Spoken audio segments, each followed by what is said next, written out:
C'est ma deuxième chronique dans le nouveau format et je m'attaque avec bonheur à mon groupe préféré, c'est Wolfpack. Alors je le dis à qui veut l'entendre, je sais toujours pas pourquoi, je sais pas vraiment complètement pourquoi ce groupe me plaît autant et comment il a réussi à se hisser si haut dans mon estime. Donc je vous propose qu'on le découvre ensemble dans un voyage au centre du Wulf dont personne ne ressortira indemne.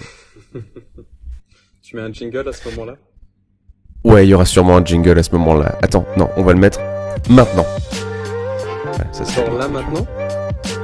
Genre. Ah, Non, le maintenant d'avant, le maintenant d'avant. Du coup, maintenant d'accord, c'était ouais, dans mais le du coup. passé. Mais du coup, oui, mais du coup, ça n'a pas eu lieu parce que tu as dit que c'était avant, donc là, je pense que ce sera après que j'ai fini de parler. Ou après que que tu m'aies répondu. Ok, on va mettre un deuxième générique. Voilà.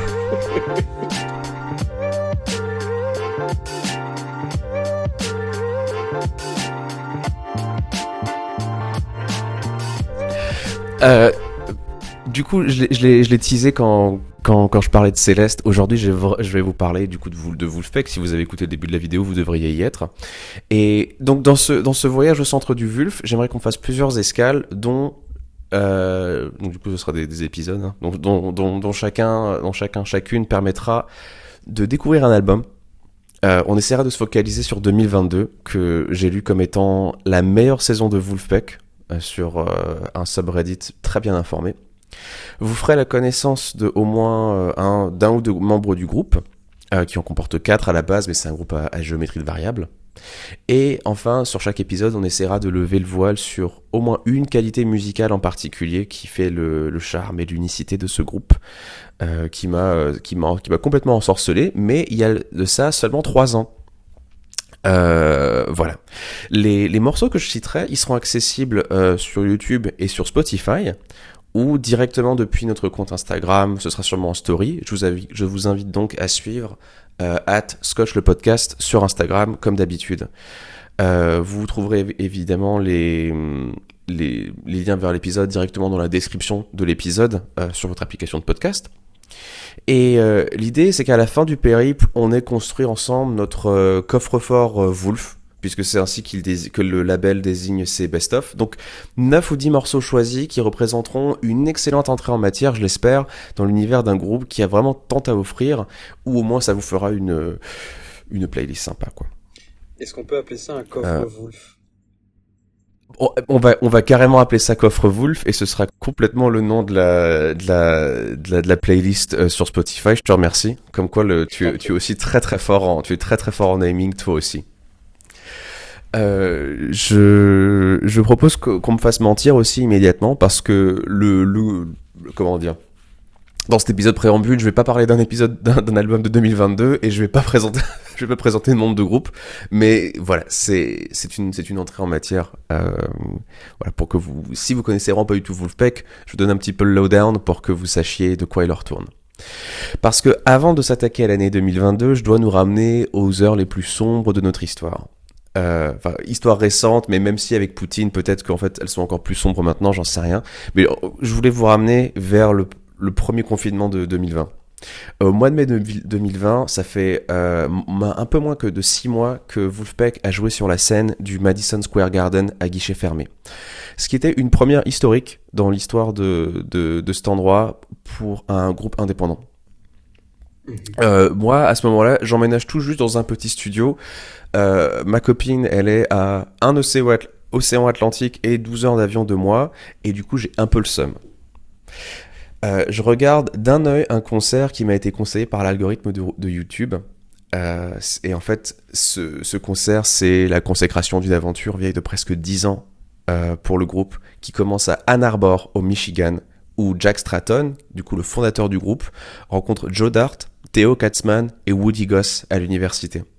Alors, pour donner un peu de contexte sur Ann Arbor, apparemment il y a des t-shirts qui disent "Tu es moche et ta maman t'a envoyé à Ann Arbor, Michigan". C'est un petit peu le trou du cul du monde, c'est peut-être te retrouver comme à Brown, qui sait. C'est pour ça que je me sens aussi proche de ces gens-là.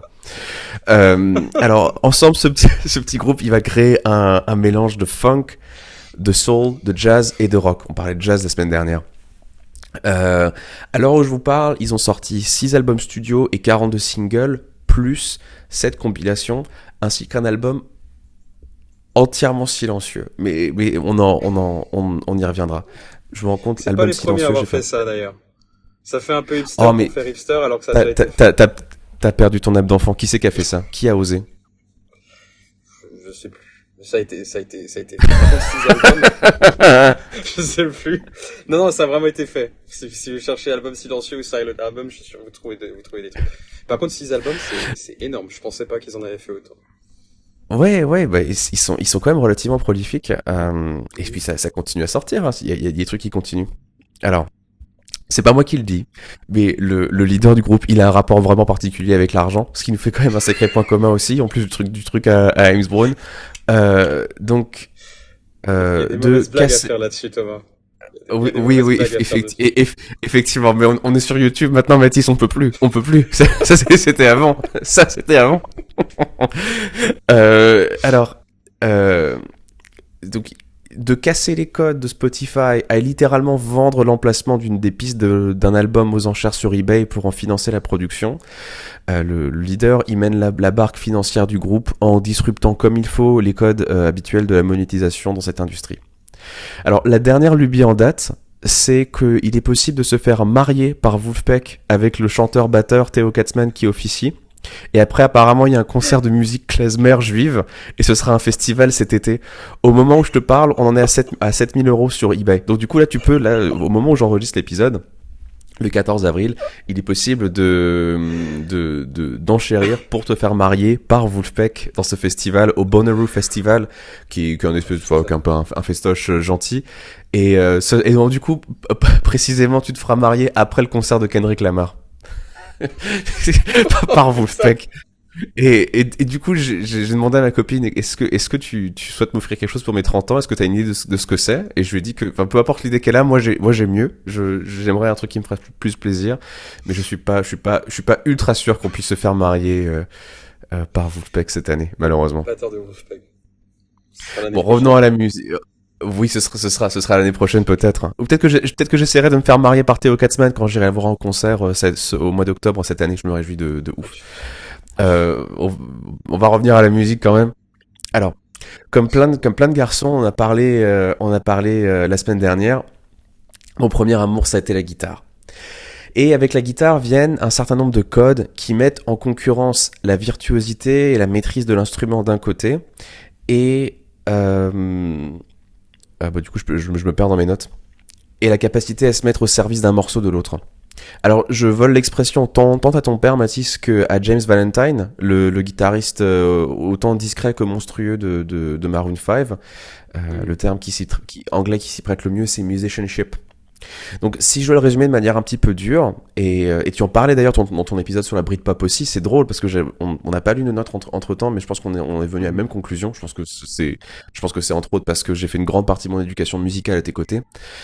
Si je dois le résumer, en tant que musicien, on a toujours le choix entre se servir de la musique pour faire de la guitare et se mettre en avant, ou se mettre en retrait pour faire de la musique. Et quand on est jeune guitariste et qu'on veut se prouver tout un tas de choses, qu'on est plus cool, plus fort, et que c'est pas parce qu'on a un petit pénis qu'on s'en sortira pas dans la vie quand on sera grand, et ben on a tendance à tomber du côté sombre de la force. Wolfpack, c'est complètement l'inverse. Le son et les morceaux, ils se concentrent sur la rythmique. Donc dans le groupe, le seul mec qui fait un peu des extravagances, je dirais, c'est le bassiste. Et dans sur l'autoradio de votre C'est voiture, vrai. c'est sûrement celui que vous entendrez le moins. Pour moi, c'est une révélation en fait. Une révolution. On peut se mettre au service de la musique au sein d'une section rythmique de surcroît sans s'ennuyer. Parce que avant, pour moi, jouer rythmique quand on est musicien rock, musicien blues, c'est rapidement chiant. En progressant, on peut s'attaquer à des morceaux plus techniques, mais du coup, ces morceaux-là, eux, ils peuvent rapidement perdre l'intérêt du public ainsi que ma propre capacité d'attention. Je pense par exemple à tous ces guitaristes de tapping acoustique qui font des super morceaux, donc des trucs hyper musicaux et tout, mais je sais pas, moi, ça m'ennuie un peu. Mhm. Euh, Et donc Wolfpack fait tout ça avec des musiciens dont le niveau de connaissance technique est, croyez-moi, phénoménal. Le groupe, il crée une musique qui est presque ironique, qui se prend pas trop au sérieux, qui sent franchement le renfermer. C'est bien, on fait le petit parallèle avec Fallout, les années 50, etc. Et qui fait écho à des genres et des artistes qui sont pourtant tombés en désuétude. Malgré tout, ils arrivent à créer de l'excitation auprès d'un public relativement jeune, tout en publiant des albums que je pourrais faire écouter à ma mère entre une chanson de Céline Dion et de Maître Gims. Alors, comment toutes ces super choses se matérialisent dans le concert en particulier? Alors, ce que j'apprends au concert du Madison Square Garden, c'est qu'on peut se mettre au service de la musique de manière vraiment fonctionnelle, se faire oublier dans le morceau comme un architecte du mouvement Bauhaus, et pourtant réussir à exprimer son style individuel et sa personnalité. Chaque membre de Wolfpack, il est reconnaissable entre mille, et ce, malgré le fait qu'ils jouent chacun de plusieurs instruments, et qu'ils chantent ou pas.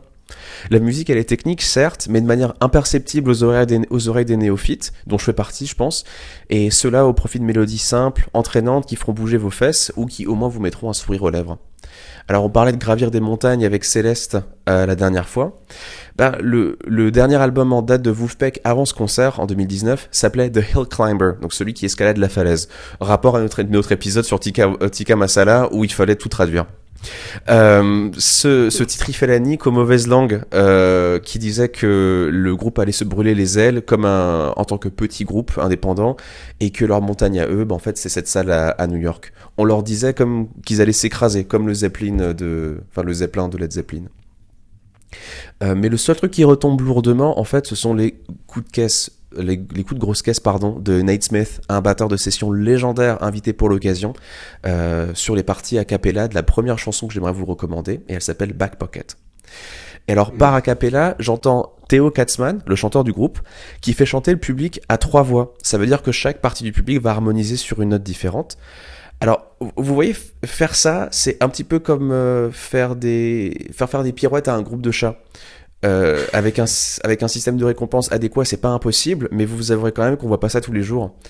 Et donc du coup, avec ces coups de grosse caisse dont je vous parle, Nate Smith, avec beaucoup d'élégance et de discrétion, je pense, arrive à tenir tout ce beau monde à peu près dans le tempo pour que le morceau puisse continuer et qu'on puisse tous s'amuser. Ça, c'est en plus d'un solo de guitare épique, d'une voix de tête qui monte dans des hauteurs stratosphériques. Il y a aussi de l'acapella, mais un vrai acapella cette fois, avec tous les gens présents sur scène. En particulier Charles Jones, invité. Il pose la plus belle de toutes les voix de l'ensemble, mais lui, il savait même pas qu'il devait jouer sur ce morceau. Ouais. Puis vient un pont qui, oui, absolument, ce que je trouve rigolo, parce qu'il a une voix, il a une voix de type vraiment gospel. Enfin, tous les clichés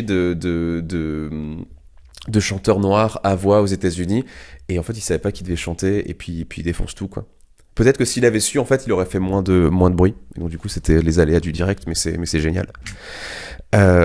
Donc du coup il y a aussi un pont qui se fait vachement attendre, mais qui tombe à pic, et finalement il y a un trio de clarinettes qui apporte des airs de fête et de Purple Rain de Prince, dans un final inoubliable d'intensité joyeuse.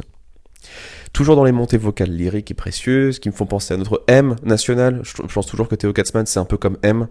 Le second morceau que je vous recommanderais, c'est Wait for the Moment. Il y a aussi du solo de clarinette, un solo de basse, même un solo d'orgue Wurlitzer, et le tout en contrepoint. Les paroles, elles, sont empreintes de mélancolie, de grand n'importe quoi surtout, et ponctuées de fausses notes qui viennent vraiment du fond du cœur. Alors, j'arrête là.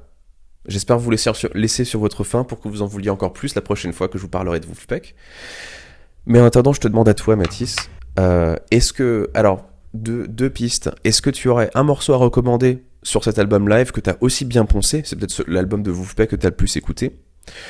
Ou sur ce que tu penses de ce concert en général, à moins que tu veuilles revenir comme la dernière fois sur l'idée de musicianship ou de servir le morceau.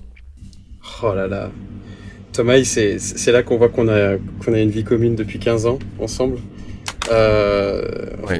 Quasi commune à distance. C'est que tu sais exactement quels sont les sujets qui vont me trigger dans le bon sens du terme. Alors déjà, je précise parce que toi, tu me vois pas. Tu vas le découvrir au montage, mais j'ai fait comme Mélenchon face à Zemmour, j'ai pris des notes pendant que tu parlais. Pas tout le temps, hein, mais juste peut-être de temps en temps. Moi, je peux pas faire ça parce que je tiens mon micro. Mais c'est cool que t'aies fait ça. parce que je veux vraiment être sûr de rien manquer de ce que tu nous dis. J'ai pas envie de partager. I don't want to miss a thing, comme dirait notre meilleur ami cocaïnomane. Les gens chercheront la référence ou pas. Mais alors, donc tes questions, c'est éventuellement rebondir sur le fameux concept de musicianship dont tu parles et une chanson qui m'aurait peut-être plus marqué de Wolfpack, notamment pendant ce live au Madison Square Garden. C'est bien ça? C'est ça.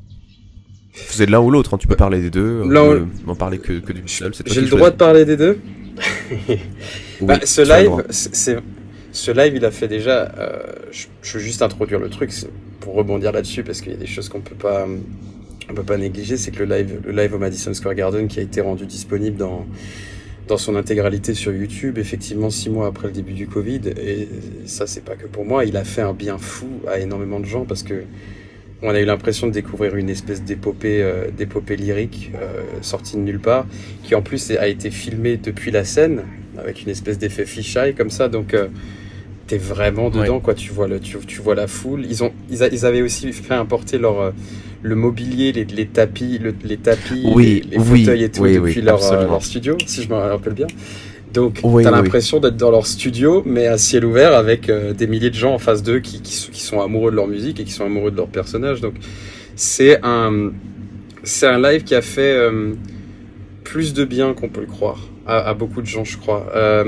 Et tu sais, j'ai toujours trouvé ça un peu cucu, j'ai toujours trouvé ça un peu kitschouille quand t'as des artistes qui disent ouais, on n'est peut-être pas aussi utile que des médecins, des choses comme ça, mais on arrive à apporter un sourire et à faire du bien dans la vie des gens. Souvent, j'aurais dire allez, ferme ta gueule. Mais par contre, là, pour de vrai, je crois que ce live aurait pas pu être posté à un meilleur moment.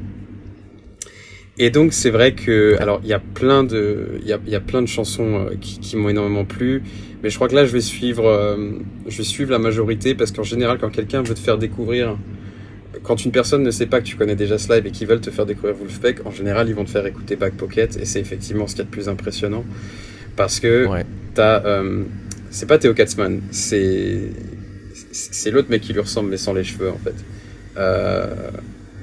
C'est lequel qui chante avec la voix de tête super haute? C'est Theo Katzman. C'est Theo Katzman, excuse-moi. Je croyais que Theo Katzman c'était l'autre, mais avec les cheveux. Celui avec les cheveux, c'est Jack Stratton, le fondateur. C'était Jack Stratton, voilà. Et comptable apparemment. Et comptable, mais ils ont tous les deux une gueule de comptable. En fait, ils se ressemblent, ils pourraient être frangins en vrai. Oui, oui, mais carrément. Non, mais en plus, ils ont le même truc au menton. Tu sais, on mettra des photos. Ils ont le truc, c'est un truc génétique d'avoir l'espèce de cul au menton là, la grosse pliure, et les deux ils l'ont. Comme Superman. C'est un truc génétique. Comme Superman, absolument. Comment il s'appelle le mec? On met une image. Christopher Reeve, non? Non, c'est pas celui-là. Celui qui était dans South Park avec un cul à cause de menton. Alors du coup, c'est Ben Affleck. C'est Ben Affleck, mais il a joué Batman. Donc attendez, je vous mets Jack Stratton, je vous mets Theo Katzman, et là je vous mets Ben Affleck. Les trois sont de la même famille. C'est là que tu vois qu'on a plus de moyens maintenant. Exactement. La technologie au service de la culture. C'est magnifique. C'est ça. Parce que vous avez débloqué Scotch Premium, c'est pour ça. Donc du coup, maintenant vous avez la vidéo avec les petites diapositives. C'est cadeau. Putain, si seulement on en était déjà là. Mais effectivement, Back Pocket, t'as Theo Katzman qui commence avant de commencer à chanter la chanson, effectivement, demande à l'audience de participer, et non seulement il fait chanter l'audience a cappella pour le suivre, mais il divise la salle en 3 groupes. En pointant comme ça du doigt, en faisant un signe de la main, il y a quelque chose de presque presque messianique. Encore une fois, je sais que j'utilise ce mot ces derniers temps, mais il fait vraiment gourou musical quand il fait ça. Et en fait, effectivement, il découpe un peu à l'arrache la salle en trois groupes, et surtout ce que je trouve hallucinant, c'est qu'il donne la note. Et donc tu découvres qu'à ce moment-là, qu'il y a des tonnes de gens qui sont vraiment musiciens. Et encore une fois, toi et moi on est musiciens, mais je suis pas sûr que j'arriverais à te chanter d'un coup comme ça un do quand on me demande un do, parce qu'il demande littéralement à la salle, il demande au premier groupe donnez-moi un do, l'autre c'est donnez-moi un ré, ou je sais plus quelle note, mais il demande à chaque groupe de lui donner une note, et putain les gens arrivent à lui fournir ça, quoi. T'as l'impression que c'est mis en scène, mais ça ne l'est pas, et Donc déjà, t'as la performance, t'as l'aspect spectacle, t'as l'aspect performance, et t'as effectivement la musicalité pour joindre l'utile à l'agréable, pour parler de ce côté musicianship dont tu parlais tout à l'heure. C'est que c'est pas juste de la performance un peu ennuyeuse et sans âme juste pour montrer qui a les plus grosses couilles, c'est vraiment superbe à entendre et ça te fout des frissons, surtout le fait que ce soit filmé depuis la scène où tu vois face à toi, c'est presque une expérience de réalité virtuelle, tu as face à toi des milliers de gens qui sont divisés en 3 groupes et qui te donnent trois notes différentes, quoi. Et qui, enfin, c'est quand il répète après Theo Katzmann le couplet principal, non, c'est le refrain, pardon, t'es transcendé. Il y a quelque chose de mystique. Il y a vraiment quelque chose de l'ordre de l'expérience mystique quand t'entends ça. Donc c'est vraiment, et encore une fois, à un moment donné, il fait venir sa mère sur scène pour faire un yoga, pour faire du yoga et de la méditation à la salle. Donc c'était la méditation. Donc en fait, t'es même plus sur un concert. Je sais que c'est kitsch de le dire comme ça, mais il n'y a pas d'autre moyen de le décrire. C'est une expérience, en fait. C'est une expérience. Ouais. Et c'est dingue comme ces mecs-là réussissent à allier le côté entrepreneur de la Silicon Valley avec des nouvelles idées qu'ils mettent en place tout de suite, et en même temps arrivent à offrir une des expériences musicales les plus agréables qui soient, parce qu'il y a tout, comme tu disais, il y a de la joie, il y a de la mélancolie, et je pense que quand tu arrives habilement à combiner la joie et la mélancolie dans la musique, il y a peu d'artistes qui le font. Souvent ils font l'un, soit l'autre, et pas toujours de la manière la plus habile. Là, les mecs, ils arrivent à te faire les deux, et avec des compétences techniques, un sens du show aussi qui est extraordinaire. Donc ouais, je pense que Back Pocket, c'est probablement ma préférée. Il y a Christmas in LA aussi que j'aime énormément. Oui. Bien sûr. Ça fait aussi partie. En écrivant cet épisode hier, je me disais peut-être que j'aurais bien en cité plus. Christmas in LA en ferait partie, parce que du coup, il faut aussi chanter les gens en faisant et après ils doivent tous tenir cette note pour qu'ils puissent avoir assez de force pour revenir sur scène.